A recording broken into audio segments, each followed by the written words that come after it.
అందరికీ నమస్కారం. ఈరోజే వైశాఖ బహుళ దశమి, హనుమాన్ జయంతి, ఆంజనేయ స్వామి వారి పుట్టినరోజు. ఎంతో పవిత్రమైన రోజు. ఈరోజు దేవాలయంలో సువచ్చలాదేవికి హనుమకు వివాహ మహోత్సవం కూడా చేస్తారు. కనుక ఈరోజు ఏం చేసినా చేయకపోయినా రాత్రి 12 లోపు ఆంజనేయ స్వామి వారి పెళ్లి కథను వింటే చాలు, 1 గంటలో మీ జీవితం మారిపోతుంది.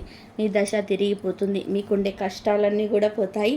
వివాహం ఆలస్యమయ్యే వారికి త్వరలోనే వివాహం జరిగిపోతుంది. జన్మల పాపాలు పోయి కోటి జన్మల పుణ్యం వస్తుంది.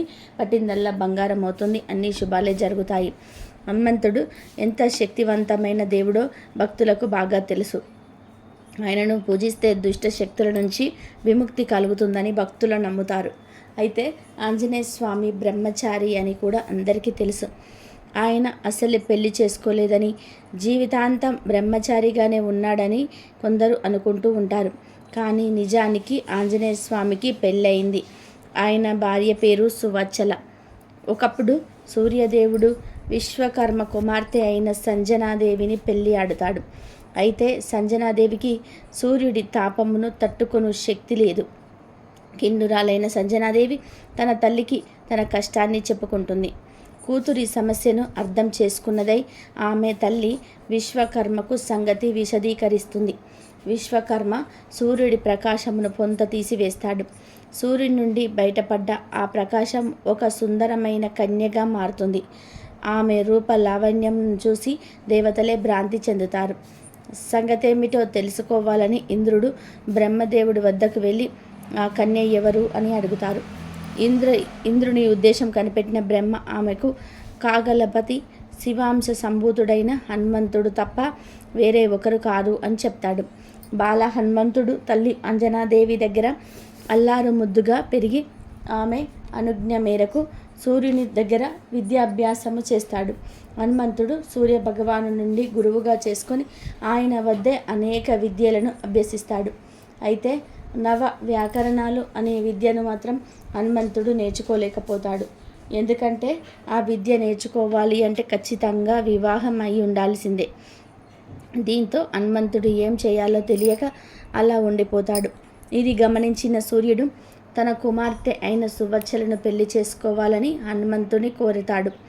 అయితే బ్రహ్మచారిగా ఉండాలనుకున్న తన కోరికకు అది ఆటంకం కలిగిస్తుందని పెళ్లి చేసుకోనంటాడు హనుమ. కానీ సూర్యుడు గురు దక్షిణగానైనా సరే సువచ్చలను పెళ్లి చేసుకోమంటాడు. అందుకు కూడా హనుమ అంగీకరించాడు. ఇక చివరిగా సూర్యుడు నువ్వు పెళ్లి చేసుకున్నప్పటికీ బ్రహ్మచారిగానే కీర్తింపబడతావు అని, ఈ పెళ్లి లోక కళ్యాణం కోసమే కానీ నువ్వు గృహస్థుడిగా ఉండిపోవడానికి కాదని, పెళ్లి చేసుకుంటే ఆ విద్యను అభ్యసించవచ్చునని, లోక కళ్యాణం జరుగుతుందని అంటాడు. దీంతో హనుమంతుడు పెళ్లికి ఒప్పుకుంటాడు. పెళ్లి కాగానే సువచ్చల మారు మాట్లాడకుండా తపస్సుకు వెళ్ళిపోతుంది. ఆ తర్వాత ఇక ఆమె కనిపించదు. సువచ్చలాదేవి పరమస్వాద్వి. కేవలం తన జన్మ దేనికో ఆమె అర్థం చేసుకొని వివాహమైన మరుక్షణమే తపస్సులోనికి వెళ్ళటం మామూలు విషయం కాదు. అందుకే ఆమెను మహాసాధ్వి అంటారు. అలా హనుమ పెళ్లి చేసుకుని ఆ విద్యను అభ్యసించి సకల శాస్త్ర పారంగతుడు అవుతాడు. ఇది హనుమంతుడి పెళ్లి వెనుక ఉన్న అసలు కథ.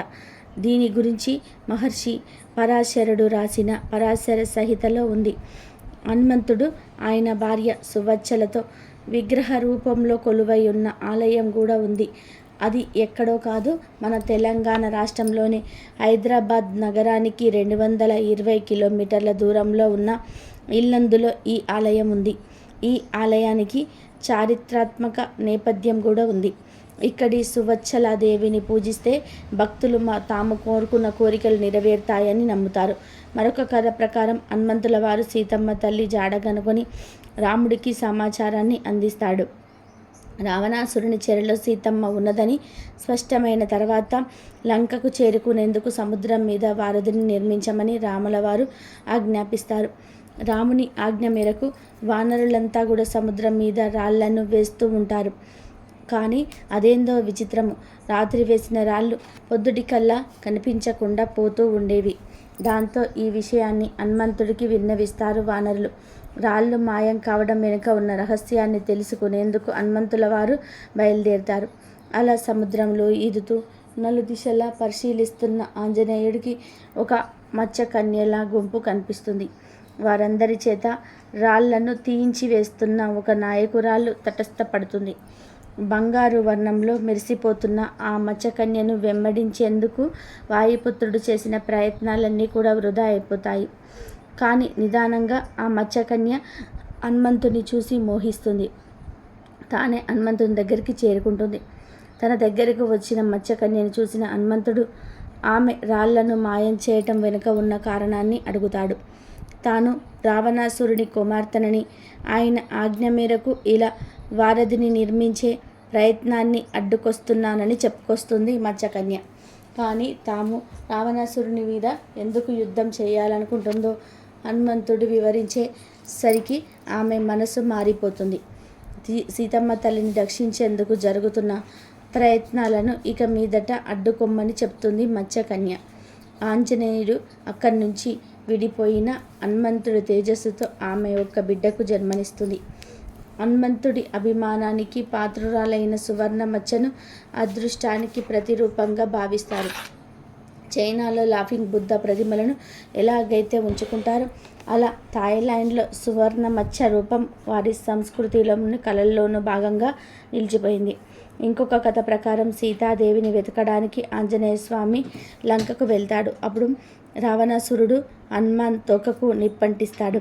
అప్పుడు హనుమంతుడు ఆ తోకతో లంకంతా కూడా నిప్పు అంటించి చివరకు లంక నుంచి తిరిగి రావణ వారి దగ్గరికి వెళ్తూ ఉండగా సముద్రంలో మునిగి తన తోకకు ఉన్న మంటను ఆర్పుకొని సేద తీరాడు. హనుమంతుడు అలా సముద్రంలోనికి మునిగినప్పుడు హనుమంతుడి శరీరం నుంచి ఒక శ్వేత బిందువు సముద్రంలో ఉన్న జలకన్యను నోట్లోకి ప్రవేశిస్తుంది. ఆ శ్వేత బిందువు వలన ఆ జలకన్య గర్భం దాలుస్తుంది. ఈ విషయం గ్రహించిన హనుమంతుడు తన దగ్గరకు ఏదో ఒకటి చేప వస్తుందని బయటికి వెళ్ళిపోతాడు. కొద్ది రోజుల తర్వాత ఆ పాతాళ రాజు అయిన భైరవుని భటుల వలలో ఆ జలకన్య చిక్కుకుంటుంది. మైరావుడికి ఆహారంగా ఆ జలకన్యను భటులు రాజు వద్దకు తీసుకు వెళ్తారు. ఆ క్రమంలోనే ఆ జలకన్య పొట్ట కోసి చూసినప్పుడు అందరూ ఎంతో ఆశ్చర్యపోతారు. ఆ జలకన్య గర్భంలో శిశువు ఉంటుంది. అది కూడా సగభాగం కోతిని సగభాగం చేపను పోలి ఉంటుంది. ఈ విధంగా 2 రూపాలు కలిగి ఉన్నటువంటి ఆ జీవికి మకరధ్వజుడు అని నామకరణం చేస్తారు. రాజు తనను ద్వారకా పాలకుడిగా నియమించుకున్నాడు. సీత కోసం యుద్ధం చేయాల్సిన సమయంలో రావణాసురుడు రామలక్ష్మణులను బంధించి మైరావుడి కోటలో బంధిస్తాడు. ఈ విషయం తెలుసుకున్న ఆంజనేయుడు రామలక్ష్మణులను బంధించడం కోసం మైరావుడి పురానికి చేరుకుంటాడు. అక్కడ మకరధ్వజుడితో హనుమంతుడు తలవడాల్సి పరిస్థితి తలెత్తుతుంది. ఈ క్రమంలోనే మకరధ్వజుడు బలక్రమాలను చూసి ఆశ్చర్యపోయిన హనుమంతుడు నీవు ఎవరు పుత్రుడవు అని ప్రశ్నిస్తాడు. అప్పుడు హనుమంతుడి పుత్రుడనని చెప్పగానే ఆశ్చర్యపోయిన ఆంజనేయుడు తను బ్రహ్మచారి అని చెప్పి జరిగిన సంఘటనను గుర్తు చేసుకుంటాడు. అప్పుడే అతడికి తన శ్వేత బిందువు జలకన్య నోటిలోకి పోవటంతో మకరధ్వజుడు జన్మించాడని అర్థమవుతుంది. అప్పుడు హనుమ తన కొడుకును ఆలింగనం చేసుకుని ఎంతో పరవశించిపోతాడు. తర్వాత హనుమ మైరావుని సంహరించి రామలక్ష్మణులను విడిచిపెట్టడమే కాకుండా మకరధ్వజుణ్ణి పాతాళానికి అధిపతిగా చేస్తారు. హనుమంతుడి భార్య గురించి ఇంకా చాలా కథలు ప్రచారంలో ఉన్నాయి. జైనుల కథల ప్రకారం హనుమంతుడికి 100 మంది పైగా భార్యలు ఉన్నారు. వారిలో రావణాసురుడి చెల్లెలు చంద్రలేఖ కూడా ఒకటి. కానీ భారతీయుల నమ్మకం ప్రకారం సువర్చలాదేవి మాత్రమే హనుమంతుని ధర్మపత్ని. అది కూడా కేవలం లోక కళ్యాణం కోసమే. ఇలా హనుమంతుడి పెళ్లి గురించి ఎన్ని రకాల కథలు విచారంలో ఉన్నా ఆయన బ్రహ్మచర్యానికి ఉన్న బలం ఈ కథనాలకు ఏమాత్రం కూడా కనిపించదు. అలాగే ఈరోజు హనుమ ఎలా జన్మించాడో తెలిపే ఈ పవిత్ర కథను వింటే చాలు స్వామివారి అనుగ్రహం జరుగుతుంది, కోటి జన్మల పుణ్యం వస్తుంది. పూర్వం బ్రహ్మలోకంలో బ్రహ్మదేవుడికి సరస్వతీదేవికి ఒక కుమార్తె జన్మిస్తుంది. ఆమెకు వారు అహల్య అని పేరు పెట్టారు. ఈ అహల్యాదేవి చాలా అందకత్తె. ఆమెను చూసి దేవతలంతా కూడా మురిసిపోతారు. బ్రహ్మదేవ, నీ కూతుర్ని నాకిచ్చి పెళ్లి చేయి అని దేవేంద్రుడు అడుగుతాడు. సూర్యదేవుడు వచ్చి బ్రహ్మదేవ, నేను నవగ్రహాలకు అధిపతినిగా ఉనక అహల్యాదేవిని నాకిచ్చి పెళ్లి చేయండి అంటాడు. తర్వాత వర్ణదేవుడు వచ్చి లేదు, బ్రహ్మదేవ అహల్యను నాకిచ్చి పెళ్లి చేయండి అంటాడు. ఇలా దేవతలందరూ కూడా అహల్యను తమకిచ్చి పెళ్లి చేయమని అడుగుతూ ఉంటారు. బ్రహ్మదేవుడు సందిగ్ధంలో పడతాడు. ఎందుకంటే ఇంద్రుడికి అహల్యను ఇస్తే సూర్యుడికి కోపం వస్తుంది, సూర్యుడికి ఇస్తే వర్ణదేవుడికి కోపం వస్తుంది, వర్ణదేవుడికి ఇస్తే అహల్యనిస్తే యముడికి కోపం వస్తుంది కదా అని బ్రహ్మ ఆలోచించి ఇలా అంటాడు. ఓ దేవతలారా, మీరందరూ వెంటనే బయలుదేరండి. ఈ భూమి చుట్టూ 3 సార్లు ప్రదక్షిణలు చేసి రండి. ఎవరైతే ముందు వస్తారో వాళ్లకు నా కూతురు అహల్యాదేవినిచ్చి పెళ్లి చేస్తానని చెప్తాడు. వెంటనే దేవతలందరూ కూడా వారి వారి వాహనాలు ఎక్కి భూ ప్రదక్షిణలు చేయడానికి వెళ్ళిపోతారు. దేవతలు భూ ప్రదక్షిణ చేయడానికి వెళ్ళిన విషయం నారదుడికి తెలుస్తుంది. నారదుడు భూలోకానికి వచ్చి గౌతమ మహర్షి దగ్గరికి వెళ్ళి, ఓ గౌతమ మహర్షి, బ్రహ్మదేవుడి కుమార్తె అయిన అహల్యకు స్వయంవరం జరుగుతుంది. దేవతలందరూ కూడా భూ ప్రదక్షిణ చేయడానికి వెళ్ళారు. మరి మీరు స్వయంవరానికి వెళ్ళరా అని అడుగుతాడు. అప్పుడు గౌతమ మహర్షి, స్వామి, దేవతలంతా మహర్షి శక్తి కలిగిన వారు, వాళ్ళైతే భూ ప్రదక్షిణలు చేయగలరు. నేను సామాన్య మహర్షిని, నేనెలా భూ ప్రదక్షిణ చేయగలను అని అడుగుతాడు. అప్పుడు నారద మహర్షి గౌతముడితో ఇలా అంటాడు. గౌతమ మహర్షి, నీకొక ఉపాయం చెప్తాను విను. అక్కడ ఒక గోమాత ప్రసవిస్తుంది. ఆ గోమాతకు నమస్కారం చేసి నువ్వు 3 ప్రదక్షిణలు చేసినట్లయితే 3 భూ ప్రదక్షిణలు చేసిన ఫలితం వస్తుంది. ప్రయత్నం చెయ్యి అనగానే గౌతమ మహర్షి ఆ గోమాతకు ప్రదక్షిణలు చేస్తాడు. ఆ తర్వాత నారదుడు గౌతమముని తీసుకొని బ్రహ్మదేవుడి దగ్గరికి వెళ్ళి, బ్రహ్మదేవ, ఇతడు భూ ప్రదక్షిణ చేశాడు, అహల్యాదేవిని ఇతడికిచ్చి పెళ్లి చేయండి అంటాడు. అప్పుడు బ్రహ్మదేవుడు ఇంత తొందరగా 3 భూ ప్రదక్షిణలు ఎలా చేశాడు అని అడుగుతాడు. ప్రసవిస్తున్న గోమాతకు ప్రదక్షిణ చేస్తే భూమాతకు ప్రదక్షిణ చేసిన ఫలితం వస్తుంది కదా. గోవులో భూలోకమే కాదు అన్ని లోకాలు ఉన్నాయి కదా, సకల దేవతలు గోవులో ఉన్నారు కదా, కనుక గో ప్రదక్షిణ చేస్తే భూ ప్రదక్షిణ చేసినట్టే కదా అని అంటాడు నారదుడు. అప్పుడు బ్రహ్మదేవుడు నిజమే అని అహల్యాదేవితో గౌతమ మహర్షికిచ్చి పెళ్లి చేస్తాడు. ఇంతలో దేవేంద్రుడు, సూర్యుడు పరుగున వస్తారు. బ్రహ్మదేవ, నేను ముందొచ్చానని సూర్యుడు, లేదు నేను ముందొచ్చానని ఇంద్రుడు అంటాడు. అప్పుడు బ్రహ్మదేవుడు అహల్యాదేవిని గౌతమ మహర్షికి ఇచ్చేసి పెళ్లి చేశాము అని జరిగిందంతా కూడా చెప్తాడు. అప్పుడు వారు ద్వేషంతో అహల్యాదేవిని ఎలా అయినా సరే అనుభవించాలి అనే ఆలోచనతో అక్కడి నుండి వెళ్ళిపోతాడు. ఆ తర్వాత అహల్యాదేవిని గౌతమ మహర్షి ఆశ్రమానికి వచ్చి వారిద్దరూ చక్కగా సంసారం చేస్తారు. వీరిద్దరికీ అంజనాదేవి అనే కుమార్తె జన్మిస్తుంది. ఒకసారి గౌతమ మహర్షి హిమాలయాల దగ్గర ఋషులందరూ పవిత్రమైన యజ్ఞం చేస్తూ ఉన్నారు.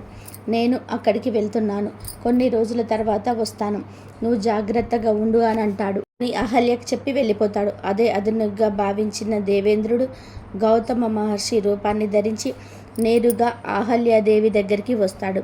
తన భర్త వచ్చాడని భావించిన అహల్య ఆయనతో ఏకాంత సుఖాన్ని అనుభవిస్తుంది.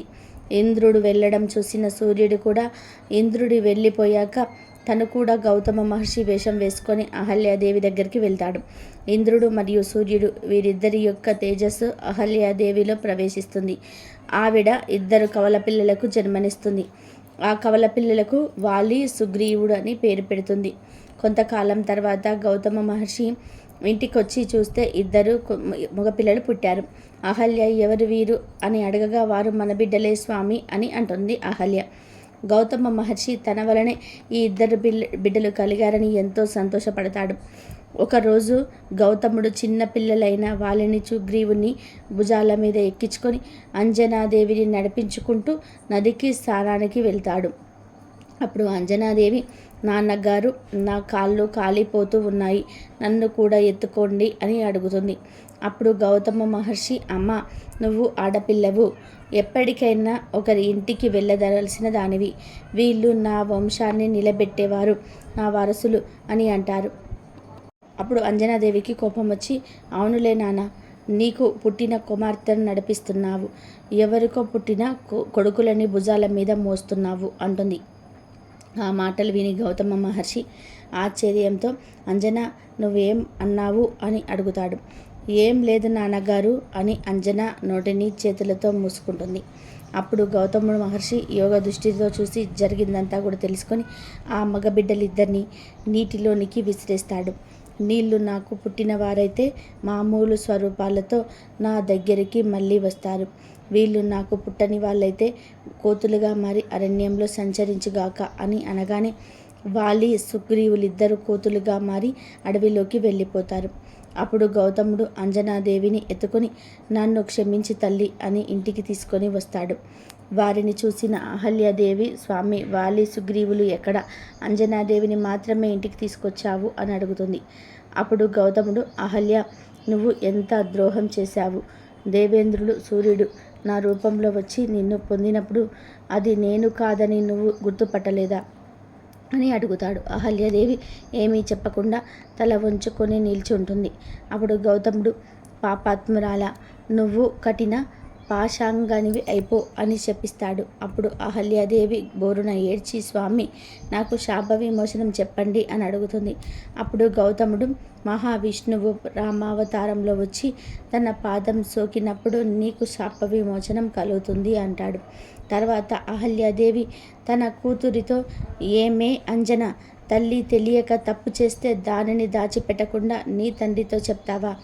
ఏ కళ్ళతో అయితే నువ్వు దేవేంద్రుడు సూర్యుడు ఇంట్లోకి రావడం చూశావో ఆ కళ్ళు లేకుండా నువ్వు గుడ్డిదాని వైపు. అంతేకాదు నా కడుపులో పుట్టిన బిడ్డలు కోతులైపోయారు కాబట్టి నీ కడుపులో కూడా ఒక కోతి జన్మిస్తుంది అని శాపం పెడుతుంది. ఆ తర్వాత అహల్యాదేవి రాయిగా మారిపోతుంది. తల్లి శాపం వలన అంజనాదేవి గుడ్డిదే అయిపోతుంది. గోరున ఏడుస్తుంది. అప్పుడు గౌతముడు అంజనాదేవితో అమ్మ, నీ తల్లి శాపం పెట్టిందని నువ్వేమీ బాధపడకు అని అంజనాదేవిని తీసుకొని వెళ్ళి కేసరి అనే వారణరాజుకి ఇచ్చి వివాహం జరిపించి గౌతముడు తపోభూమిలోకి వెళ్ళిపోతాడు. అంజనాదేవి మరియు కేసరి దంపతులు సంతోషంగా కాలం గడుపుతూ ఉంటారు. అంజనకు కళ్ళు లేకపోయినా కేసరి ఆమెను బాగా చూసుకుంటాడు. కొంతకాలం తర్వాత కైలాసంలోని పార్వతీ పరమేశ్వర్లు భూలోకంలో విహారం చేయడానికి వస్తారు.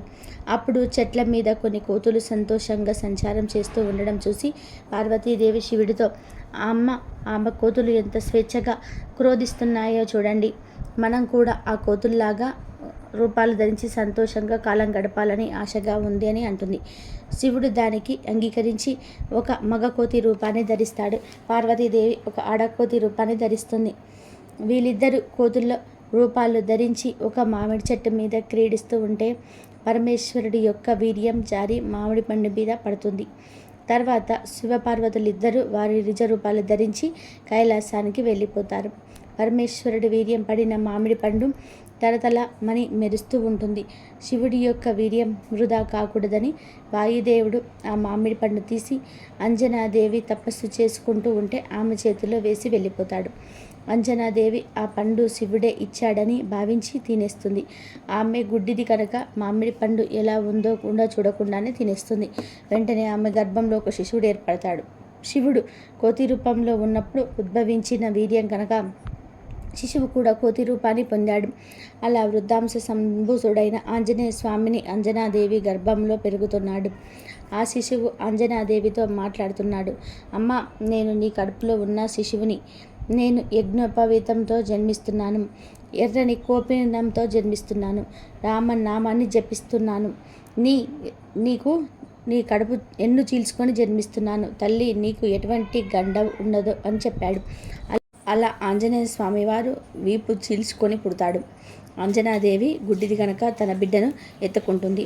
తన తల్లి శాపం ఫలించిందా లేదా అని బిడ్డను తడుముతుంది. బిడ్డకు తోక ఉంటుంది. దాంతో తనకు ఒక కోతి పుట్టిందని, తల్లి శాపం ఫలించిందని బాధపడుతుంది. అప్పుడు హనుమ తన తల్లితో అమ్మ, ఎందుకు బాధపడుతున్నావు అని అడుగుతాడు. అప్పుడు ఆమె, ఓ సుందర, నీవు కోతి రూపంలో పుట్టావని ఏడుస్తున్నాను అంటుంది. హనుమకు తన తల్లి మొదట పెట్టిన పేరు సుందరుడు. అప్పుడు ఆంజనేయ స్వామి, అమ్మ, నువ్వేమీ బాధపడవద్దు. నీకు నేను మంచి పేరు ప్రఖ్యాతలు తీసుకొస్తాను. నన్ను అందరూ అంజలి పుత్రుడని, ఆంజనేయుడని పిలుస్తారు. వాయుదేవుడు పండుని ఇస్తే పుట్టాను కాబట్టి వాయుపుత్రుడని, కేసరి నందనుడని అందరూ పిలుస్తారు అని అంటాడు. హనుమ పుట్టిన తర్వాత అంజనాదేవి గుడ్డితనం కూడా పోతుంది. ఆమె కొడుకును ఎంతో ప్రేమగా పెంచుకుంటుంది. ఇలా హనుమ జన్మించిన రోజే హనుమాన్ జయంతి. అలా అంజనాదేవి యొక్క వరప్రసాది అయిన హనుమ శుక్లపక్ష చంద్రునిలాగా దినదిన ప్రవర్తమానంగా ఎదుగుతూ ఒకనాడు అప్పుడే ఉదయిస్తున్న సూర్యుడిని చూసి అది ఒక తినే పండుగ భ్రమించి దాన్ని తినడానికి ఆకాశ మార్గాన బయలుదేరాడు. అది చూసిన ఇంద్రుడు వానిపై తన వజ్రాయుధాన్ని విసురుతాడు. దాని తాకిడి వలన హనుమ ఒక కొండపై పడి ప్రాణాలు కోల్పోతాడు. అది తెలుసుకున్న వాయుదేవుడు హనుమంతుని బ్రతికించేందుకు ఒక గుహలోనికి తీసుకువెళ్తాడు. దానితో ముల్లోకాలయందు గాలి స్తంభించిపోతుంది. వాయుదేవుని వెతుక్కుంటూ బ్రహ్మాది దేవతలంతా కూడా గుహ వద్దకు చేరుకుంటారు. బ్రహ్మ వాయుదేవుని ఓదార్చి హనుమను బ్రతికిస్తాడు. ఇక పరమేశ్వరుడు చిరంజీవిగా జీవిస్తావు అని ఆశీర్వదిస్తాడు. మిగిలిన దేవతలంతా కూడా అలా ఒక వరం ఇచ్చి దీవిస్తారు. తన పుత్ర సమానమైన హనుమ బ్రతికినందువలన తిరిగి లోక సంచారం చేయడారంభించాడు వాయుదేవుడు. హనుమ అంటే దవడ. అతడి ఎడమ దడవకు దెబ్బ తగులుటచే ఆ బాలుడు హనుమంతుడు అని పేరుతో కీర్తింపబడ్డాడు. ఆ విధానంగా హనుమంతుడు సర్వశక్తి సంపన్నుడై చిరంజీవిగా బ్రతికాడు. తన చిన్నారి అల్లరి చేష్టలతో ఋషులను మునులను ఆట పట్టిస్తూ ఉండేవాడు. దాంతో వారు ఆగ్రహించి నేటి నుండి నీ శక్తి ఏమిటో నీకు తెలియకుండా ఉండుగాక, అది కూడా నీ శక్తి ఏమిటో నీకు గుర్తు చేస్తే గాని నీకు తెలియకుండా ఉండుగాక అని శపిస్తారు. ఇక అంజనాదేవి దంపతులు హనుమంతుని సూర్యుని వద్దకు విద్య అభ్యసనకు పంపుతారు.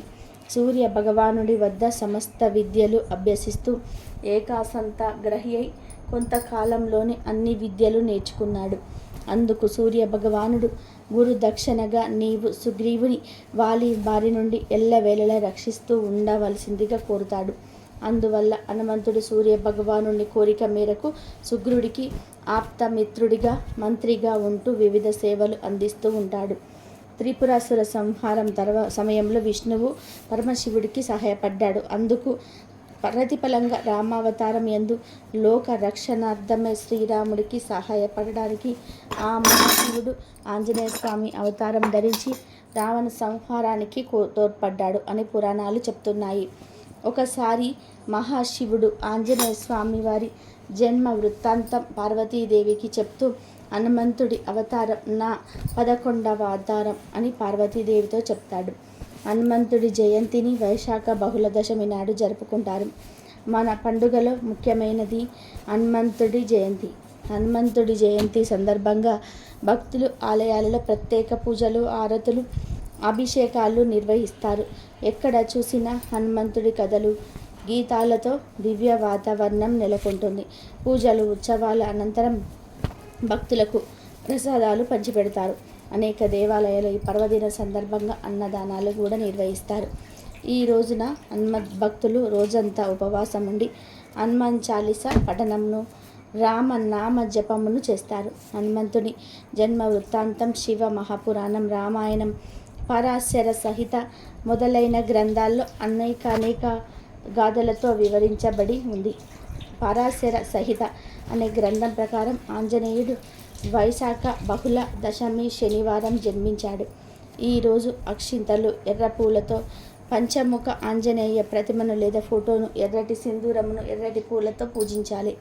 పూజా సమయంలో హనుమాన్ చాలీసా, ఆంజనేయ సహస్రనామము, హనుమత్ చరిత్ర వంటి స్తోత్రాలతో మారుతిని స్తుతించుకోవాలి. లేదా ఓం ఆంజనేయాయ నమః అనే మంత్రాన్ని 108 సార్లు జపించి 5 జిల్లేడు ఒత్తులను నువ్వుల నూనెతో తడిపిన పంచహారతిని స్వామివారికి సమర్పించాలి. పూజ పూర్తయిపోయిన తర్వాత ఆంజనేయ ఆలయాలను సందర్శించుకోవడం మంచిది. అలాగే ఈరోజు హనుమ తోకకు గంట ఎందుకు ఉంటుంది, దాని వెనక ఉన్న కథ ఏమిటో తెలుసుకుంటే పట్టిందల్లా బంగారం అవుతుంది, రాజయోగం పడుతుంది. తండ్రి ఆజ్ఞ మేరకు పరవశం వెళ్ళిన శ్రీరామచంద్రుడు అక్కడ సీత అపహరణ జరిగిన విషయం మనకు తెలిసిందే. ఇలా సీత అపహరణ జరిగిన తర్వాత వానరుల సైన్యంతో శ్రీరామ జయంతుడు లంకపై యుద్ధానికి వెళ్తాడు. అయితే ఈ యుద్ధంలో పాల్గొనడం కోసం ఎంతోమంది వానరులు వారి కుటుంబ సభ్యులకు వీడుకోలు పలికి బాధతో యుద్ధంలో పాల్గొనడానికి వస్తారు. ఆ సమయంలో శ్రీరామచంద్రుడు తన కోసం వీరి ప్రేమను త్యాగం చేస్తూ ఉన్నారని భావించి అక్కడ ఉన్న వానరులందరికీ కూడా ఇలా మాట ఇస్తాడు. యుద్ధ భూమికి ఎంతమంది అయితే వానరులు వెళ్తూ ఉన్నారో అంతే మంది తిరిగి వస్తారని, ఎవరి ప్రాణాలకు ఎలాంటి హాని జరగకుండా తీసుకువస్తారని శ్రీరామచంద్రుడు వానర కుటుంబాలకు మాట ఇచ్చాడు. అలా యుద్ధంలో 1000 సింగలీక అంటే మరుగుజ్జు కోతులు పాల్గొన్నాయి. అలా యుద్ధ భూమిలో భయంకరంగా పోరాటం జరుగుతున్న నేపథ్యంలో శ్రీరామచంద్రుడు అతని సైన్యం రావణ సైన్యాన్ని మట్టుపెట్టాడు. ఇక చివరికి మిగిలింది కుంభకర్ణుడు, రావణాసురుడు మాత్రమే. ఇక కుంభకర్ణుడు భారీ దేహం గురించి మనకు తెలిసిందే. ఈ క్రమంలోనే కుంభకర్ణుడు ఎంతో పెద్దదైన రథంపై కూర్చొని యుద్ధ భూమిలోకి అడుగు పెడతాడు. ఆ క్రమంలో రాముడు తన బాణంతో కుంభకర్ణుని సంహరించక ఆయన కింద పడుతున్న సమయంలో చెయ్యి రథానికి తగులుతుంది. ఇలా కుంభకర్ణుడు చెయ్యి రథానికి తగలగానే రథానికి అలంకరించి ఉన్న ఒక గంట కింద పడుతుంది.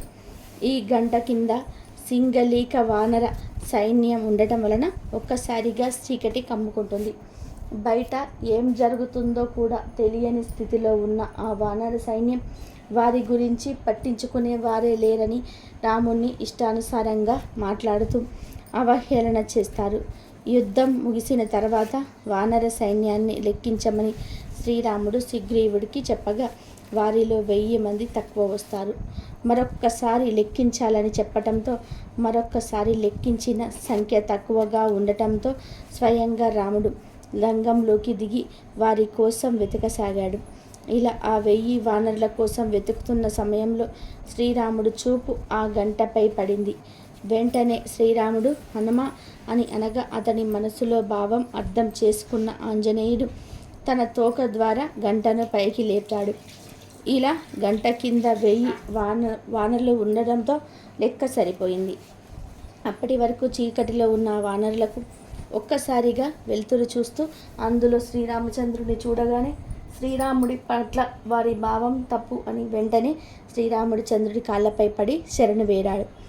వారిని ఆశీర్వదించిన రామచంద్రుడు ఇప్పటి నుంచి ఆంజనేయ స్వామి తోక వెనుక భాగాన గంట ఉన్న రూపంలో ఆంజనేయుని ఎవరైతే పూజిస్తారో వారిపై నా అనుగ్రహం, నా కృప రెండింతలు ఉంటాయని తెలిపాడు. ఆంజనేయుడి తోక వెనుక భాగంలో గంట ఉండడానికి అసలు కారణం ఇదేనని రామాయణం చెప్తుంది. అలాగే ఈరోజు హనుమ తన భక్తులను ఎలా కాపాడుకుంటాడో తెలిపే పవిత్ర కథను వింటే చాలు ఆంజనేయ స్వామి వారి అనుగ్రహంతో సకల ఐశ్వర్యాలు సిద్ధిస్తాయి. పూర్వం ఒక గ్రామంలో కేశవుడు అనే ఒక బ్రాహ్మణుడు ఉండేవాడు. వేదాంగద పారాగతుడు, బుద్ధిమాన్, సర్వధర్మాచర్యనిష్ఠుడు. పుత్రులు పౌత్రులతో భార్య విశాలాక్షితో సుఖ జీవితం గడుపుతూ ఉన్నాడు. అతిథి పూజలతో జన్మధన్యం చేసుకుంటున్నాడు. ఆ గ్రామానికి ఒక ప్రభువులలాగా వెలిగిపోతున్నాడు కేశవుడు. కొంతకాలానికి అతని జీవితంలో విషాదం అలుముకుంది. ప్రియ అర్ధాంగి అకస్మాత్తుగా మరణించింది. అతని దుఃఖం పట్ల సఖ్యం కాకుండా ఉంది. బాధ తట్టుకోలేక కాశీనగరం చేరుకున్నాడు. అక్కడ నిత్యం గంగా స్నానంతో పవిత్ర కథను పొందుతూ విశ్వేశ్వరుని దర్శిస్తూ అభిషేకం చేస్తూ విశాలాక్షి దేవి దర్శనంతో ఊరట చెందుతున్నాడు. కొంతకాలం కాశీలో గడిపి ఆ తర్వాత ప్రయాగ, గయా మొదలైన క్షేత్ర దర్శనం చేసి పితృకార్యాలను నిర్వహిస్తూ విద్యుత్ ధర్మాలని కూడా నిర్వహిస్తూ కొన్ని నెలలు గడిపి మళ్ళీ ఇంటి ముఖం పట్టాడు. ప్రయాణంలో ఒకరోజు చీకటి పడడంతో ఒక మర్రి చెట్టు కింద విశ్రమించాడు. ఆ వటవృక్షం చాలా పురాతనమైన ఊడలతో బాగా విస్తరించి ఉన్నది. అర్ధరాత్రి సమయంలో ఆ చెట్టును ఆశ్రయించుకొని ఉన్న ఒక పిశాచం అందంగా ఉన్న కేశవుణ్ణి తినాలని ఉబలాట పడింది. మనోహర సుందర యువతిగా మారి అతడి దగ్గరకు వచ్చింది. శృంగార చేష్టలతో రెచ్చగొట్టడం ప్రారంభించింది. అతడికి ఏమీ పాలుపోలేదు. యువతి, ఎవరు నువ్వు? అర్ధరాత్రి ఒంటరిగా ఇలా రావడం తగదు. వివాహమైందా? నేను భార్య లేని వాడను. నా అండదండలతో ఉండగలవా? నువ్వు ఒప్పుకుంటే నాతో నిన్ను మా ఊరు తీసుకొని వెళ్తాను అని చెప్పాడు. ఆమె అంగీకరించింది. వారిద్దరు కూడా ఆ రాత్రి ఆనందంగా గడిపారు. మర్నాడు ఆ ఇద్దరు కూడా ఇంటికి చేరుకున్నాడు. కొంతకాలం ఆమెతో చక్కగా కాపురం చేశాడు. ఒకరోజు కేశవుని ఇంటికి దూరంగా ఒక చెట్టు కింద దూసర దేహంతో రుద్రాక్ష మాల ధరించి వాగ్ర చర్మాంబధారి అయినటువంటి ఒక యోగి శిష్యులతో కనిపించాడు. కేశవుడు ఆయన్ని చేరి తన ఇంటికి వచ్చి ఆతిథ్యం స్వీకరించమని కోరాడు. సంతోషంతో ఆ యోగి శిష్యులతో కేశవుని ఇంటికి వచ్చాడు. లోకవలి వెళ్ళి భార్యను రమ్మని పిలిచాడు. దానికి ఆ యోగిని భార్యను పిలవవద్దని వాదించాడు. కేశవునితో యోగి, కేశవ, ఆమె ఎవరో తెలుసుకునే కాపురం చేస్తున్నావా, కేళ్ళి చేసుకున్నావా, నిజం చెప్పు అని అడిగాడు. దానికి కేశవుడు జరిగిన విశేషాలన్నీ కూడా వివరంగా తెలిపాడు. తనకేమీ తెలియదని తనను ఉద్ధరించమని వేడుకున్నాడు. కేశవునిపై యోగికి జాలి కలిగింది. అతన్ని ఉద్ధరించాలని భావించాడు. ఈమె విషయం నేను చెప్పను, నువ్వే గ్రహించు అని చెప్పి శ్రీరామ తారక మంత్రాన్ని ఉపదేశించి వెంటనే జపమాచరించమని చెప్పి ఒక రుద్రాక్ష మాలను ఇచ్చి దానితో జపం చేయమని చెప్పి వెళ్ళిపోయాడు. కేశవుడు కూడా అలాగే చేశాడు. చేతిలోని ఆ మాల వల్ల సూర్య తేజంతో వెలిగిపోతున్నాడు కేశవుడు. అక్కడికి ఆ పిశాచి వచ్చింది. ఆమె భయపడింది.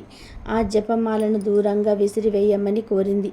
తన దగ్గరకు రావద్దని ప్రార్థిస్తూ ఏడుస్తూ దూరంగా జరిగింది. అప్పుడు భర్త సులభుడైన ఆంజనేయ స్వామి ప్రత్యక్షమై తన తోకతో ఆ పిశాచాన్ని చుట్టి విసిరివేశాడు. కేశవుడికి జరిగిందంతా కూడా తెలిపి స్వామివారు అదృశ్యులైనారు. కేశవుడి యోగిని దర్శించి జరిగిందంతా కూడా తెలియజేసి తనను ఉద్ధరించమని వేడుకున్నాడు. యోగి కృపాలుడై రామ ఆంజనేయులను నిత్యం జపించు, ఒక దేవాలయం నిర్మించి శ్రీ హనుమను ప్రతిష్ఠించు, జీవితాంతం మహన్మ పూజ మానవద్దు అని ఇతవు చెప్పి శిష్యులతో వెళ్ళిపోయాడు. యోగి ఆదేశించిన విధానంగా కేశవుడు శ్రీ ఆంజనేయ స్వామి వారి దేవాలయాన్ని నిర్మించి స్వామిని ప్రతిష్ఠించి యథావిధిగా పూజలు నిర్వహిస్తూ హనుమ భక్తులను ఆదరిస్తూ హనుమ కథలను వినిపిస్తూ హనుమద్ అనుగ్రహాన్ని సంపూర్ణంగా పొంది చివరికి ముక్తిని పొందాడు. పూర్వం ఒక గ్రామంలో దరిద్రుడైన ఒక బ్రాహ్మణుడు ఉండేవాడు. చదువు ఏమాత్రం కూడా అబ్బలేదు. ఒక పూరి గుడిసెలో కాపురం ఉంటూ ఉండేవాడు. పెళ్ళి కాలేదు. బిచ్చమెత్తుకొని జీవించేవాడు. కానీ సజ్జనుడిగా జీవిస్తూ ఉన్నాడు. అతని ఇంట్లో సీత రామాంజనేయ విగ్రహాలు ఉన్నాయి. ప్రతిరోజు వాటిని పరిశుద్ధ జలంతో కడిగి పువ్వులు పెట్టి నమస్కరించేవాడు. ప్రార్థన అనంతరాలైన రావు మనసుకు తోచిన మాటలతో పూజ చేసేవాడు. ఇలా జీవితం గడిచిపోతూ ఉంది. ఒకసారి శ్రావణ మాసంలో ఆ దేశాన్ని పాలించే రాజు సైనికులతో ఎక్కడికో వెళుతూ ఆ గ్రామానికి వచ్చాడు. అప్పటికే పొద్దుగూకింది, చీకటి పడింది. దీనికి తోడు వర్షం కూడా ప్రారంభమైంది. వానర బాధ భరించలేక రాజు సైనికులు ఎక్కడ ఇల్లు కనబడితే అక్కడ తలదాచుకున్నారు. కొందరు ఈ పేద బ్రాహ్మణుడి ఇంట్లోకి ప్రవేశించి తాము రాజుగారి సేవకులమని, తాము ఈ ఇంట్లో ఉంటామని చెప్పి బ్రాహ్మణుడి బయటకు పొమ్మని ఆదేశించారు. అప్పుడు ఆ బ్రాహ్మణుడు ప్రార్థనతో, అయ్యలారా, మా దేవుళ్ళు అయినా సరే సీత రామాంజనేయ స్వాములు నిద్రపోతున్నారు. వారిని ఇప్పుడు నేను నిద్రాభంగం చేసి మేలుకొల్పలేను అని అతి వినయంగా సమాధానం చెప్పాడు. సైనికులకు కోపం వచ్చి ఆ విగ్రహాన్ని తీసుకొని బయటకి వెళ్ళమని గట్టిగా చెప్పారు. వెనకపోతే విపరీతంగా కొట్టడం ప్రారంభించారు. ఆ దెబ్బల బాధ భరించలేకపోతున్నాడు ఆ బ్రాహ్మణుడు.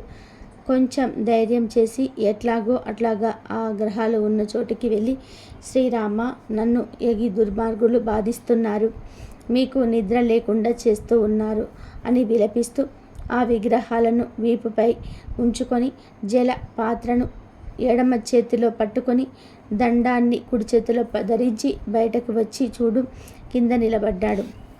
లోపల సైనికుడు హాయిగా నిద్రపోతున్నారు. వర్షం విపరీతంగా కురుస్తుంది.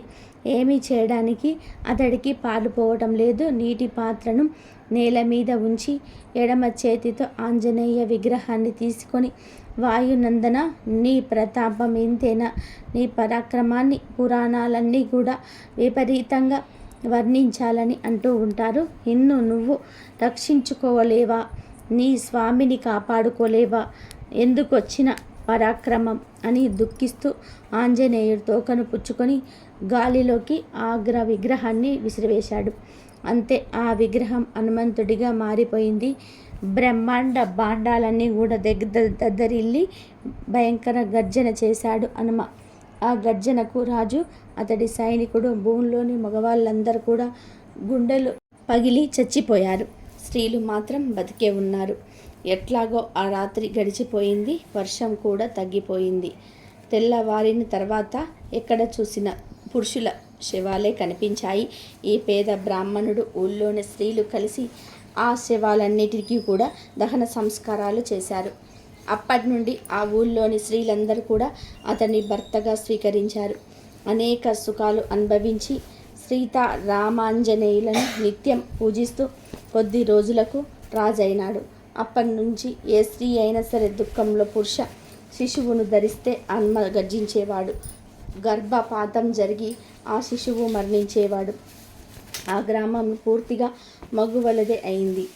మగవాళ్ళు లేని గ్రామంగానే ఉండిపోయింది. మళ్ళీ మగ శిశువు జననం అనేది అక్కడ జరగలేదు. ఆంజనేయ స్వామి, శివుడు వీరిద్దరిలో ఎవరు గొప్ప తెలిపే ఈ పురాణ కథను వింటే చాలు అదృష్టం మీ తలుపు తడుతుంది. రాముడు రాజ్య పాలన చేస్తున్న కాలంలో ఒకసారి అగస్త్యుడు, మొదలగు మహర్షి వచ్చి రాముని దర్శించారు.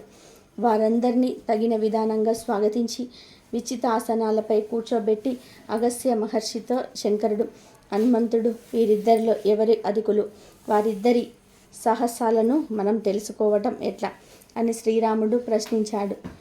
అప్పుడు అగస్త్యముని, విజయభాస్కర, రామ విను, శంకరుడే హనుమంతుడు. వాయు పరప్రసాది, వాయువులాగా అంతటా సంచరించే నేర్పున్నవాడు. అందులోనూ సందేహం లేదు. నీకు అనుమానం వస్తే పరీక్షించవచ్చు అన్నాడు. వెంటనే శ్రీరాముడు మారుతిని ఆప్యాయంగా పిలిచి, హనుమా, ఇప్పుడే లంకకు వెళ్ళి విభీషణుడి దగ్గరున్న మౌతిక లింగంను తీసుకొని రావాలి అని ఆజ్ఞాపించాడు. హనుమ మారు మాట చెప్పకుండా రామాదులకు నమస్కరించి తండ్రి వాయుదేవుడికి వందనం చేసి రివ్వున వేచిన గాలిలాగా పల్లెలు, పట్టణాలు, కొండలు, కోనలు అన్నీ దాటుకుంటూ దక్షిణ సముద్రాన్ని అవలీలగా లంకించి లంకలో ప్రవేశించాడు. అక్కడ ఉన్న రాక్షస వీరులందరూ కూడా ఇంత హఠాత్తుగా హనుమ రావడం చూసి ఆశ్చర్యపోయారు. సరాసరి మహారాజు విభీషణుడు కొలువు చేరాడు. విభీషణుడు మారుతిని గౌరవించాడు. వచ్చిన కారణం తెలుపమన్నాడు. శ్రీరాముడి ఆజ్ఞను వినిపించాడు హనుమ. రాజు ఎంతో సంతోషించి తాను ప్రతిష్ఠించిన చోటు వెళ్ళి అక్కడ ఉన్న 6 శివలింగాలను చూపించాడు.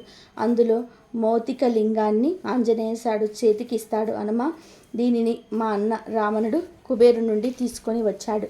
కుబేరుడికి దానిని సాక్షాత్తు శివుడే ఇచ్చాడు. ఆ లింగాన్ని కుబేరుడు పూజించి నవనిధులతో కూడిన రాజ్యానికి రాజు అవ్వగలిగాడు. రావణుడు దీనిని పొంది లంకా సామ్రాజ్యమయ్యాడు.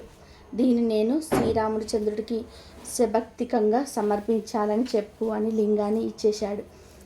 హనుమ భక్తిగా ఆ మౌతిక లింగానికి నమస్కరించి విభూషణుడి దగ్గర వీడ్కోలు తీసుకొని అయోధ్యకు బయలుదేరాడు. ఆకాశంలో ఎగురుతూ 7వ రోజున అవంతి నగర ప్రాంతంలో ఉన్న పర్వతం మీదకు చేరాడు. లింగాన్ని అక్కడ ఉంచి రుద్ర సరస్సులో స్నానం చేసి ఆజ్యాపాద్యాదులు సమర్పించి మళ్ళీ ఆ పర్వతం దగ్గరకు చేరుకున్నాడు.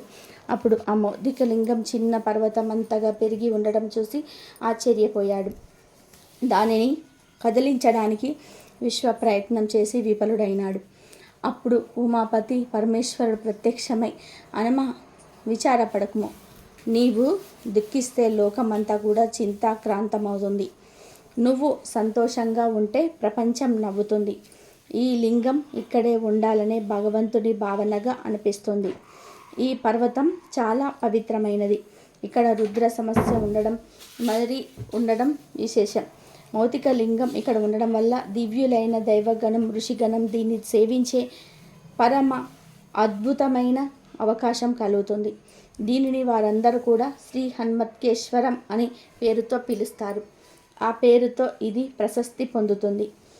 మానవులందరూ ఈ హనుమత్కేశ్వర లింగాన్ని భక్తి శ్రద్ధలతో పూజించి ధన్యులవుతారు. ఇక్కడ జరిగిన విషయాలన్నింటినీ కూడా శ్రీరామచంద్రుడికి నా మాటగా చెప్పు, ఆయన దానిని అర్థం చేసుకోగలడు అని దీవించి పంపాడు శివుడు. హనుమ అలాగే సూటిగా వ్యవహరించేది శ్రీరాముడికి అన్నీ సవివరంగా వివరించాడు. శ్రీరాముడు, అగస్త్య మహర్షి మొదలైన వారందా హనుమను ఆశీర్వదించారు. హనుమంతుడికి సింధూరం అంటే ఎందుకు ప్రీతి, దాన్ని వెనక ఉన్న పవిత్ర కథను వింటే సకల శుభాలు కలుగుతాయి. శ్రీరామ పాద సేవ దురంధరుడు, రామ భక్తి సామ్రాజ్యాధిపతి అయినటువంటి శ్రీ హనుమంతుడు అయోధ్యలో శ్రీరామ పట్టాభిషేకాన్ని పరమ వైభవంగా జరిపించాడు. రామప్రభు సీతామాతను ప్రేమించినంతగా తనను ప్రేమించటం లేదని, తనను దూరంగా ఉంచుతున్నాడని మనసులో భావించాడు. రాత్రి వేళల్లో తనను అసలు రాముని వద్ద ఉండనివ్వటం లేదు. తనను ఎందుకు ఉపేక్షిస్తున్నారో అర్థం కావటం లేదు. తనకంటే సీతామాతలో అధికంగా ఏమున్నది? ఆమెనే అంత ఆత్మీయంగా దగ్గరే ఉంచుకోవడానికి కారణం ఏమిటో బ్రహ్మచారి అయినటువంటి హనుమంతుడికి ఏమీ తెలియటం లేదు. జానకీదేవి పాపిట్లో ఎర్రటి సింధూరపు బొట్టు కనిపిస్తూ ఉంటుంది. ఆ ఎర్ర బొట్టుకు రాముడు ఆకర్షితుడయ్యాడేమో అని అనుమానం వచ్చింది. ఆ సింధూరమే తన కొంప ముంచి శ్రీరాముని సీతాదేవికి అతి సమీపంగా ఉంచుతుందని భ్రమపడ్డాడు. శ్రీరాముడు విరహాన్ని ఒక్క క్షణం కూడా సహించలేని దుర్బల వేదనకు గురి అయ్యాడు. దీన్ని సంగతేమిటో తేల్చుకోవాలని శ్రీరాముడి దగ్గరికి వెళ్ళి చేతులు జోడించి, రామయ్య తండ్రి, మా తల్లి సీతమ్మాత శిరస్సు మీద ఉన్న పాపిట్లో సింధూరం ఉంది, దానికి కారణం ఏమిటో వివరించండి అని ప్రార్థించాడు. శ్రీరామ ప్రభువు చిరునవ్వు నవ్వి భక్త హనుమాను సమీపానికి రమ్మని భక్త ఆంజనేయ, సీతాదేవి నుదుట సింధూర బొట్టు పెట్టుకోవడానికి కారణం ఉంది. శివ ధనుర్భంగం చేసి జానకిని వివాహమాడిన శుభ సమయంలో ఆమె పాపిట మీద సింధూరాన్ని నేను ఉంచాను. అప్పటి నుంచి ఆమె సింధూరాన్ని పాపిట్లో ధరిస్తుంది. దానివల్ల నేను సీతకు వసుడిని అయ్యాను. మా ఇంట్లో ఇద్దరి మధ్య ఉన్న అన్యోన్యతకు సింధూరమే కారణం అని వివరించి చెప్పాడు. ఆంజనేయుడు శ్రీరాముడు చెప్పిన మాటలన్నీ కూడా శ్రద్ధగా విన్నాడు. ఇక ఆలస్యం చేయలేదు. వెంటనే వర్తకుడి దగ్గరికి వెళ్ళి గంధ సింధూరాన్ని తీసుకొని నువ్వుల నూనెతో కలిపి తన ఒళ్ళంతా కూడా పూసేసుకున్నాడు. ఇలా చేస్తే ఆ సింధూర ప్రభావం వలన తన రాముడు మళ్ళీ తన వశం అవుతాడని భావించాడు. అలా సింధూరం వల్లంతా కూడా పూసుకొని వెంటనే ఉటావుటిలా శ్రీరామ దర్శనం చేసి నమస్కరించి, ప్రభు సీతారామ, చిటికెడు సింధూరాన్ని సీతామాతకు వశమైపోయావు. మరి ఇప్పుడు నేను ఒళ్ళంతా సింధూరం పూసుకున్నాను. మరి నాకు మీరు ఎప్పుడు వశులవుతారు అని అమాయకంగా అయినా సరే మనస్సులోని మాటను ధైర్యంగానే శ్రీరాముడికి చెప్పాడు. ఆ మాటలు విన్న రాముడు నవ్వి ఆనందంతో, హనుమ, ఈరోజు మంగళవారం, నాకు ప్రీతి కలిగించాలని శరీరమంతా కూడా సింధూరాన్ని ధరించావు గనక నీకు మంగళవారం భక్తితో గంధ సింధూరంతో పూజ చేసి దాన్ని నుదుట ధరించిన భక్తులకు అన్ని శుభాలను నీకు అందజేస్తావు. ఈ వరాన్ని నేను నీకు అనుగ్రహించిన వరంగా గ్రహించు అని హనుమకు మనశ్శాంతిని చేకూర్చాడు. అప్పటి నుంచి శ్రీ హనుమంతుడికి మంగళవారం నాడు గంధ సింధూరంతో పూజ చేసి దానిని నువ్వుల నూనెతో కలిపి నుదుట బొట్టు పెట్టుకునే ఆచారం లోకంలో ప్రారంభమైంది. ఆంజనేయ విగ్రహానికి నువ్వుల నూనెతో కలిపిన దీపనాన్ని శరీరమంతా కూడా పూసి ఉంచడం మొదలైంది. అభిషేకం చేసిన తర్వాత ఈ లేపనాన్ని పూస్తారు. సింధూర పూజ హనుమకు అత్యంత ప్రీతికరం. అందులోనూ మంగళవారం రోజున మరీ ఇష్టం. ఇది సింధూర కథ విశేషం. అలాగే హనుమాన్ జయంతిలోపు సీతాదేవి హనుమంతుడికి చెప్పిన ఈ పవిత్ర కథను వింటే చాలు, జీవితంలో కష్టాలు రావు, దరిద్రం దరిచేరదు, కోటి జన్మల పుణ్యం వస్తుంది. సీతను అపహరించిన రావణుడు ఆమెను లంకలోకి బంధించి రాక్షస స్త్రీలను కాపాడగా ఉంచాడు. లంకలో సీత బందీగా ఉన్న విషయం హనుమంతుడి ద్వారా తెలుసుకున్న రాముడు వానర సేనంతో సేతువు నిర్మించి సముద్రాన్ని దాటాడు. యుద్ధంలో ఇంద్రజిత్, కుంభకర్ణుడు లాంటి రాక్షస వీరులు హతమయ్యారు. రావణ సంహారంతో యుద్ధం ముగిసింది. ఆ తర్వాత సీతమ్మ దగ్గరకు హనుమంతుడు వెళ్ళి, తల్లి, నిన్ను ఆనాడు ఈ రాక్షస స్త్రీలందరూ బాధించారు. నువ్వు ఒక అవకాశం ఇవ్వు, వీళ్లను ఇక్కడే నా పిడికిడి పోట్లతో కొట్టి చంపేస్తానని అంటాడు. హనుమ ఆవేశం గ్రహించిన సీత, నాయనా, నీ ప్రభువు చెప్పిన పని నువ్వు చేశావు, వీళ్ళ ప్రభువు చెప్పిన పని వీళ్ళు చేశారు, కాబట్టి వారిని ఏమీ చేయకని వాదించింది. పైగా వచ్చిన అతిథి ఎలాంటి వాడైనా మన దగ్గరకు వచ్చి తప్పు చేసిన వారిని క్షమించాలని ధర్మగుప్తుని కథ ఇలా చెప్పసాగింది. ఒకరోజు ధర్మగుప్తుడు అనే రాజు వేటకు వెళ్ళి పరివారంతో కలిసి అడవికి వెళ్ళాడు. అతను సాయంకాలం వరకు వెతికిన ఒక జంతువు కూడా అతడికి చిక్కలేదు. దాంతో రాజుకు పట్టుదల పెరిగింది. పరివారాన్ని వదిలి ఒంటరిగానే గుర్రం మీద అడవిలోకి వెళ్ళాడు. అక్కడ ఒక జింక రాజు కంట పడింది. దానిని వేటాడుతూ మరింత అడవి లోపలికి వెళ్ళాడు. ఆ క్రమంలో దారి తప్పాడు ధర్మగుప్తుడు. అంతలో సూర్యుడు అస్తమించాడు. క్రమంగా చీకటి కమ్ముకుంది. ఒక చెట్టు కింద సేద తీరేందుకు గుర్రం దిగి నిలబడ్డాడు మహారాజు. అప్పుడు హఠాత్తుగా ఒక సింహం గర్జిస్తూ మహారాజుకి మీదికి దుంకింది. ఈ హఠాత్ పరిణామానికి మహారాజు నిశ్చేష్టుడయ్యాడు. అదే అదనుగా సింహం ఆయన మీదకు మెరుపు దాడి చేసింది. వెంటనే రెప్పపాట్లు తేరుకొని ఎలాగో సింహం బారి నుండి తప్పించుకొని ఎదురుగా ఉన్న చెట్టుపైకి ఎక్కి కూర్చున్నాడు మహారాజు. సింహ గర్జన విని రాజుగారి గుర్రం ఎక్కడో పారిపోయింది. తొందరపాటులో చెట్టు ఎక్కడం వలన చెట్టు మీద ఎలుగుబంటి ఉండడం గమనించలేదు రాజు. చెట్టు కిందే కాపు కాసింది సింహం. చెట్టు కింద ఆకలితో ఆవురు ఆవురు అంటూ సింహం తలపైకి ఎత్తి చూస్తే చెట్టు కొమ్మ మీద కూర్చొని తల వంక చూస్తున్న ఎలుగుబంటి. ముందు నుయ్యి వెనక గొయ్యిలా అయింది మహారాజు పరిస్థితి. కాసేపు ఏం చేయాలో కూడా తోచక వెన్నకుండిపోయాడు మహారాజు. అంతలో చెట్టు పైనున్న ఎలుగుబంటి రాజుతో మానవ భాషలో ఇలా మాట్లాడింది. మహారాజా, మన ఇద్దరిని చంపి తినడానికి చెట్టు కింద సింహం సిద్ధంగా ఉంది. అందుచేత మనం ఈ చెట్టు మీద ఈ రాత్రిని గడపాలి అంది. అవును బాలుకమా, అన్నాడు మహారాజు. అతడి గొంతులో భయం స్పష్టంగా వినిపిస్తోంది. అప్పుడు మహారాజా, భయాన్ని విడిచిపెట్టు. నా మూలంగా నీకు ఎటువంటి కీడు కలగదు. వాగ్దానం చేస్తూ ఉన్నాను అంది ఎలుగుబంటి. దానికి రాజు, బల్లుకమా, నీ మాటల్ని వినడం తప్ప నాకు మార్గాంతరం లేదు కదా అన్నాడు. బల్లుకం బాగా ఆలోచించింది. ధర్మగుప్తుడి పేరులో ధర్మం ఉంది. బల్లుకం మనసు నిండా ధర్మం చింతన ఉంది. అందుచేత అది మహారాజుతో ధర్మబద్ధంగా ఒక ఒప్పందం చేసుకుంది. మహారాజా, నిన్ను చూస్తూ ఉంటే బాగా అలసిపోయినట్టుగా కనిపిస్తూ ఉన్నావు. కాబట్టి నువ్వు నిశ్చయంగా నిర్భయంగా అర్ధరాత్రి వరకు నిద్రపో.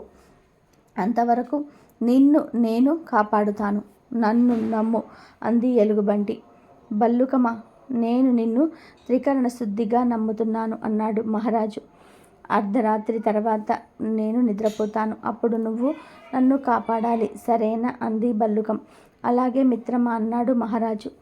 ఆ ఇద్దరి మధ్య కుదిరిన ఒప్పందం ప్రకారం ముందుగా ధర్మగుప్తుడు నిద్రపోయాడు.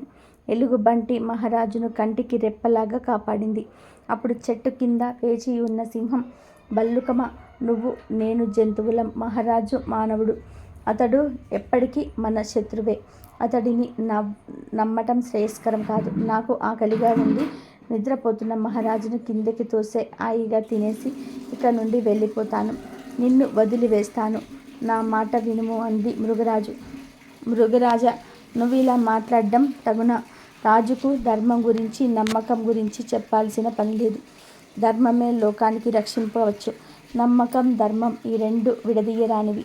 నన్ను పూర్తిగా నమ్మి ఈ మహారాజు నిశ్చయంగా నిద్రపోతున్నాడు.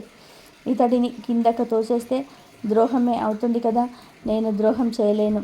అందువల్ల తేజస్వి, నువ్వు ఇక్కడి నుంచి వెళ్ళిపో అని సింహానికి కరాఖండిగా చెప్పేసింది ఎలుగుబంటి. క్రమంగా అర్ధరాత్రి అయింది. మహారాజు నిద్ర నుంచి మేలుకున్నాడు. అప్పుడు ఎలుగుబంటి మహారాజును నమ్మి నిద్రపోయింది. అప్పుడు చెట్టు కింద వేచి ఉన్న సింహానికి మళ్ళీ ఆశ కలిగింది. మహారాజా, నాకు ఆకలి మండిపోతుంది. ఎలుగుబంటి నాకు ఆహారం. దానిని కిందకు తోసేయి. తినేసి నిన్ను వదిలేసి వెళ్ళిపోతాను అంది సింహం. కాసేపు ఆలోచించాడు మహారాజు. అతడిలో ధర్మదృష్టి అయిన నశించింది. స్వార్థి బుద్ధి ఆకాశమంతా పెరిగిపోయింది. ఇక మహారాజు క్షణం కూడా ఆలస్యం చేయలేదు. వెంటనే నిద్రపోతున్న ఎలుగుబంటిని నిర్దాక్షిణ్యంగా చుట్టుపై నుండి కిందకి తోయబోయాడు. కానీ సరైన సమయంలో మేల్కొన్నాడు. వెలుగుబంటి కింద పోతూ చెట్టు కొమ్మను పట్టుకొని వేలాడింది. దాని సహాయంతో పైకి ఎక్కి వచ్చి రాజుతో, మిత్రమా, పులి చెప్పినట్లు నేను నిన్ను తినేస్తానని భయపడుతున్నావు. భయపడకు, నువ్వు నా అతిథివి అని సర్ది చెప్పింది. అప్పుడు ఎలుగుబంటితో, సింహం, చూసావా బల్లుకమా, ఈ మానవులు స్వార్థపరులు. ఈ నీచ మానవులు తమ స్వార్థం కోసం ఆశ్రయం ఇచ్చిన వారిని కూడా చంపడానికి వెనకాడరు. వీళ్ళు వట్టి కృతజ్ఞులు. నువ్వు ఇంకా ఎందుకు ఆలోచిస్తున్నావు? అతడిని వెంటనే కిందికి తోసే, తినేసి వెళ్ళిపోతానంది. కానీ ఎలుగుబంటి మాత్రం ధర్మగుప్తుడికి ఎటువంటి హాని కల్పించలేదు. చిన్నగా నవ్వి ఊరుకుంది. చేసేదేమీ లేక ఇక్కడి నుంచి వెళ్ళిపోయింది. తమకు హాని తలపెట్టిన వారికి కూడా మేలు చేయటం ఉత్తముల లక్ష్యం. కాబట్టి హనుమ, ఈ రాక్షస స్త్రీలు వారి ప్రభువు చెప్పిన పని చేశారు అంతే, తప్ప శత్రుత్వం ఏమీ లేదని వివరించింది. అందుకే తల్లి నీ వంటి శీలవతి ఉత్తమురాలు ఈ యుగంలోనే కాదు, ఏ యుగంలోనైనా సరే ఉండబోదని మారుతి అన్నాడు. అపకారికి అయినా సరే ఉపకారం చేయటమే దైవానుగ్రహ కారకం అనే విషయాన్ని ఈ కథ ద్వారా గ్రహించాలి. పూర్వం వారణాసి అనే పట్టణంలో విశ్వనాథుడు కొలువై ఉన్నాడు. దానికి కాశీ అని పేరు. సత్య హరిశ్చంద్రుడు భార్య చంద్రమతిని వేలం వేసిన ప్రదేశం ఇదే. విశ్వామిత్రుని బాధను భరించి హరిశ్చంద్రుడు తిరిగి రాజ్యాన్ని పొందిన ప్రదేశం కూడా ఇదే. ఈ పట్టణాన్ని ధర్మాత్ముడు సత్యచంద్రుడు అయిన యయాతి మహారాజ్ పాలిస్తూ ఉన్నాడు. అతడి పాలనలో ప్రజలు సుఖంగా, రోగాలేమీ లేకుండా ఆనందంగా జీవిస్తున్నారు. ఒకసారి యయాతి మహారాజు అరణ్యానికి వెళ్ళాడు. అక్కడ ఒక ప్రదేశంలో గౌతమ, విశ్వామిత్రాది మహర్షులు ఉన్నారు. అక్కడ నారాయణ యజ్ఞం విధి విధానంగా మారుత మహర్షి సమక్షంలో జరుగుతుంది. యయాతి మహారాజు అక్కడ ఉన్న వశిష్ఠుడు మొదలైన పనులందరికీ కూడా నమస్కరిస్తూ అక్కడి నుండి వెళ్ళిపోయాడు. రామనామ మహత్యాన్ని లోకంలో చాపడాలని నారదుడికి కలిగింది. వెంటనే అక్కడే ఉన్న విశ్వామిత్రుడు మహర్షి దగ్గరికి వెళ్ళి, చూశావా మహర్షి, వశిష్ఠుడు మొదలైన మునులకు ప్రణామం అన్నాడే కానీ విశ్వామిత్రాది అనలేదు. గమించాడా అని పుల్లవేశాడు నారదుడు. ఇంకేముంది, అది అవమానంగా భావించారు కోపిష్టి విశ్వామిత్రుడు. యయాతికి తగిన గుణపాఠం చెప్పాలని నిర్ణయించుకున్నాడు. కోపంతో ఉన్న విశ్వామిత్రుడు సరాసరి అయోధ్య నగరం చేరి శ్రీరాముని దర్శించాడు. రాముడు ఉచిత సత్కారాలు చేసి మహర్షి రాకకు కారణం తెలుపమన్నాడు. అప్పుడు విశ్వామిత్రుడు, రామ, కాశీరాజు యయాతి మేమున్న ప్రాంతానికి వచ్చి మేము చేస్తున్న యజ్ఞాన్ని దర్శించి మునులందరికీ నమస్కరించి నన్ను పలకరించకుండా అవమానం చేసి వెళ్ళిపోయాడు. అతడు నీ భక్తుడే అయినా ఉపేక్షించకుండా ప్రతీకారం చేసి నా పరాభవాగ్ని చల్లార్చు అన్నాడు. గురువు విశ్వామిత్రునికి జరిగిన అవమానం తట్టుకు జరిగినట్టుగా అని రాఘవుడు భావించాడు. ధర్మ రక్షణ తన కర్తవ్యమని అనుకున్నాడు. వెంటనే ధనస్సును చేతిలో తీసుకొని ముందు వెనుకలు ఆలోచించకుండా సూర్యాస్తమయంలోపు యయాతిని చంపుతానని ప్రతిజ్ఞ చేశాడు. ఈ విషయాన్ని నారదుడు యయాతికి తెలియజెప్పాడు. అతడిని కాపాడగలిగింది శ్రీరామ బంటు అయినటువంటి హనుమంతుడు ఒక్కడే అని సలహా కూడా ఇచ్చాడు. తన ప్రభువుతో ఆకారణ కలహానికి దుఃఖిస్తూ యయాతి ఆలస్యం చేయకుండా వేగంగా వెళ్ళి హనుమ తల్లి అయినటువంటి అంజనాదేవి పాదాలపై పడ్డాడు. శరణు వేడారు. ఆమె మాతృ హృదయం కరిగి ప్రాణభయం లేదని అభయమిచ్చింది. ఆమె హనుమతో యయాతిని రక్షించమని కోరింది. తర్వాత ఆంజనేయుడు మరియు అంజనాదేవి అసలు నిన్ను ఎవరు చంపాలనుకుంటున్నారు అని యయాతిని అడుగుతారు. యయాతిని విషయమంతా కూడా వివరించి చెప్పాడు. రామస్వామితో విరోధం అంతటికీ ఇష్టం లేదు, కానీ తల్లి ఇచ్చిన శరణు మాటను పాటించాలి కదా, సరేనని హనుమ యయాతిని వెంట తీసుకొని అయోధ్యకు వెళ్తాడు. సర్యూ నది ఒడ్డున యయాతి మహారాజును కూర్చోబెట్టి ఎడతెరిపి లేకుండా శ్రీరామనామాన్ని జపించమని చెప్పి శ్రీరాముడు దర్శించాడు మహారథి. రామ, నీ నామం జపించే వారిని ఎవరిని కూడా సంపను అని అన్న ప్రతిజ్ఞ చేశావు, నీవు జ్ఞాపకముందా అని అడిగాడు. దానికి రాముడు, నా నామం జపించేవాడిని నేను సంహరింపను అన్నాడు. శ్రీరాముడు ఆ రోజు సూర్యుడు అస్తమించే లోపుగా యయాతిని సంహరిస్తాము అను కొలువుకు కూటంలో చేసిన ప్రతిజ్ఞ అయోధ్యాపుర వాసులందరికీ కూడా తెలిసిపోయింది. దీనితో పాటు యయాతిని రక్షిస్తానని హనుమ శబ్దం చేసిన మాట కూడా అంతటా పాకిపోయింది. అందరూ ఏం జరుగుతుందో అనే కుతూహలంతో సరియు నది దగ్గరకు చేరుకున్నారు. అందరూ హనుమంతుడికి యయాతిని రక్షించవద్దని విడవమని సలహా ఇచ్చారు. ఇంతలో రాముడు సోదర సమేతంగా అక్కడికి చేరుకున్నాడు. అప్పుడు హనుమతో యయాతిని విడిచిపెట్టమన్నాడు రాముడు. దానికి మారుతి, రక్షించడమే ధర్మంగా ఉన్న నీకు నేను సేవకుడిని, నువ్వు చేపట్టిన వ్రతాన్ని నేను చేస్తూ ఉన్నాను. యయాతిని చంపాలనుకుంటే ముందు నన్ను చంపు, ఆ తర్వాత అతన్ని సంహరించు అని విన్నవించి బిగ్గరగా రామ రామ అని రామనామం చేస్తూ గదను చేత్తో పట్టుకున్నాడు. యుద్ధ సన్నద్ధుడయ్యాడు. రాముడు వేసిన బాణాలన్నీ కూడా హనుమ దాకా వచ్చి వెనక్కి వెళ్ళి రామును అమ్ముల బొదులోకి చేరుకొని పోతున్నాయి. లాభం లేదని రాముడు యయాతి మీద బాణాలు సంధించాడు. అవి రామనామం చేస్తున్న యయాతిని తాకకుండా అమ్ముల పొదల్లోకి చేరిపోతూ ఉన్నాయి. ఇంతలో సూర్యాస్తమయం అయింది. శ్రీరామాంజనేయ యుద్ధాన్ని నివారించడానికి నారదుడు అక్కడ ప్రత్యక్షమయ్యాడు. రామ, నీవిద్దరు భక్తులు, నీవు చంపాలనుకున్న వారిని చంపలేవు అని చెప్పాడు. యయాతిని పిలిచి శ్రీరాముడు పక్కన చేరిన విశ్వామిత్రుడికి నమస్కరించమని ఇతవు చెప్పాడు. యయాతి అలాగే నమస్కరించగా విశ్వామిత్రుడు శాంతించాడు. అప్పుడు నారద మహర్షి శ్రీరామచంద్రులతో, శ్రీరామ, నువ్వు గొప్ప, నీ నామం గొప్ప అని లోకానికి తెలియచెప్పడానికి నేనే ఈ ఆకార కలహం సృష్టించాను. నువ్వు అవతారం చాలించి వైకుంఠం చేరితే ఈ లోకం గతి ఏమిటి? రామావతార పరమార్థం లోకంలో నిలబడి ఉండాలి అంటే నీ నామమే శరణ్యం. శ్రీ హనుమ రోమ రోమంలో ప్రతి రక్త కణంలోనూ శ్రీరామ నామాన్ని జీర్ణించుకున్న మహాభక్తుడు. యయాతిని నీకు అత్యంత ప్రీతిపాత్రుడైనటువంటి భక్తుడు. నిత్య రామనామ స్మరణ చెయ్యనిదే ఆహారం తీసుకోడు. సూర్య చంద్రాదులు ఉన్నంత వరకు గ్రామ గ్రామాన శ్రీరామ నామం మ్రోగుతూనే ఉండాలి. అప్పుడే నీ అవతారానికి ప్రయోజనం. శ్రీరామనామం ప్రణవంగా మారి జీవకోటిని తరింపచేస్తుంది. ప్రజలందరూ సీతారాముని ఆదర్శ దంపతులుగా భావిస్తుంటారు. మహర్షి విశ్వామిత్రుడే అదే అభిప్రాయం.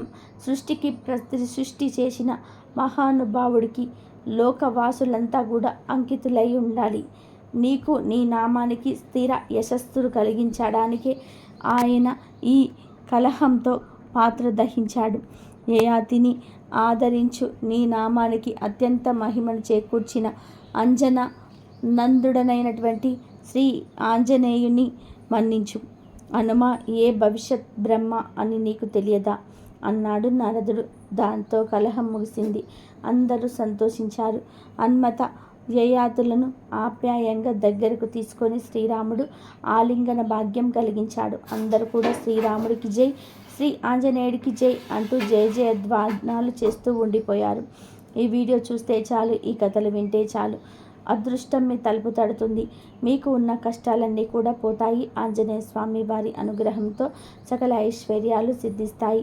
ఏ పని చేసినా విజయం మీ సొంతమవుతుంది. పట్టిందల్లా బంగారం అవుతుంది. గొప్ప రాజయోగం పడుతుంది. జన్మల పాపాలు పోయి కోటి జన్మల పుణ్యం వస్తుంది. ఇక మీకు అన్ని శుభాలే జరుగుతాయి. హనుమాన్ అనుగ్రహం అందరిపైన ఉండాలని మనస్ఫూర్తిగా కోరుకుంటూ మరొక మంచి వీడియోతో మళ్ళీ కలుద్దాం. అందరూ బాగుండాలి, అందరిలో మనం ఉండాలి. హనుమాన్ అనుగ్రహం ఎప్పుడు అందరిపైన ఉండాలని మనస్ఫూర్తిగా కోరుకుంటున్నాను. ఈ వీడియో కనుక మీకు నచ్చినట్లయితే ప్లీజ్ లైక్ చేయండి, షేర్ చేయండి, సబ్స్క్రైబ్ చేయండి. మరొక మంచి వీడియోతో మళ్ళీ కలుద్దాం.